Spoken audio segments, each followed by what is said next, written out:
ఈరోజు శివరాత్రి, అందుకే మేము కూడా శివాలయంకి వెళ్ళాలనుకున్నాము. అయితే అది గిమ్మ దగ్గర కొరట విలేజ్లో ఉన్న కొరట శివాలయానికి వెళ్ళాము. శివాలయం చాలా బాగుంది. శివాలయం వెనకాలని పెన్గంగ రివర్ ఉంది. పెన్గంగ రివర్ చాలా బాగుంది. దీన్ని ఉత్తర వాహిని అని కూడా అంటారు.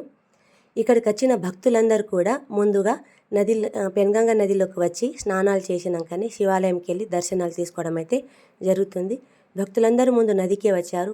ఎవరైతే ముందు దర్శనం తీసుకున్నారో వాళ్ళు కూడా తర్వాత అయినా కానీ నదిలోకి వచ్చారు. ఎందుకంటే పెన్గంగ నదికి కూడా దర్శనం తీసుకోవాలని మొక్కాలనేసి ఇక్కడికి వచ్చారు. నేను మాత్రము ఈ నది మొత్తము తిరిగి ఇటు అటు మొత్తం తిరిగి చాలా ఎంజాయ్ చేశాను. ఈ దృశ్యాలన్నీ చూసి ఆనందించి కొన్ని వీడియోలు కూడా తీశాను. అందుకే నేను నదిలో మాత్రం బాగా ఎంజాయ్ చేశాను. నేను శివాలయము నది నుంచి ఈ విధంగా కనిపిస్తుంది. మొత్తం తిరిగి మళ్ళీ రిటర్న్ ఎక్కాను. అయితే బాగా అలసిపోయాను. ఎక్కేటప్పుడు మాత్రము బాగా కాళ్ళ నొప్పి లేచింది. వెళ్తున్నప్పుడు మాకు ఈ సాయంత్రం ఇంట్లో కూడా పూజ ఉంటుంది కాబట్టి కొన్ని మోదుగ పువ్వులు తెంపుకున్నాము. ఈరోజు పూజకు మోదుగ పువ్వులదే ప్రత్యేకత. మోదుగ పూలతోటి పూజిస్తారు. దాంతోపాటు గడ్డి లాంటిది ఒకటి కాడలు ఉంటాయి. అవి ముట్టుకుంటే గుచ్చుకుంటాయి. అవి ఆ గడ్డి యొక్క కాడలతోటి కూడా హారతి ఇస్తారు.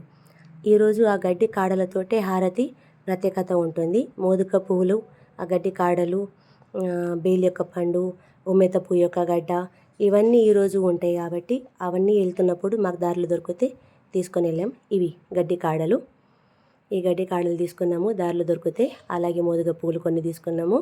మిగతాయి దొరకకపోతే ముందర చూస్తాము, దొరికితే తీసుకుంటాము, లేకపోతే లేదు. ఇప్పుడైతే గడ్డి కాడలు మోదుగ పువ్వులు దొరికినాయి, తీసుకొని వెళ్తున్నాము. నెక్స్ట్ అలాగే వెళ్తున్నప్పుడు మాకు చెరుకు రసం బండి కనిపించింది.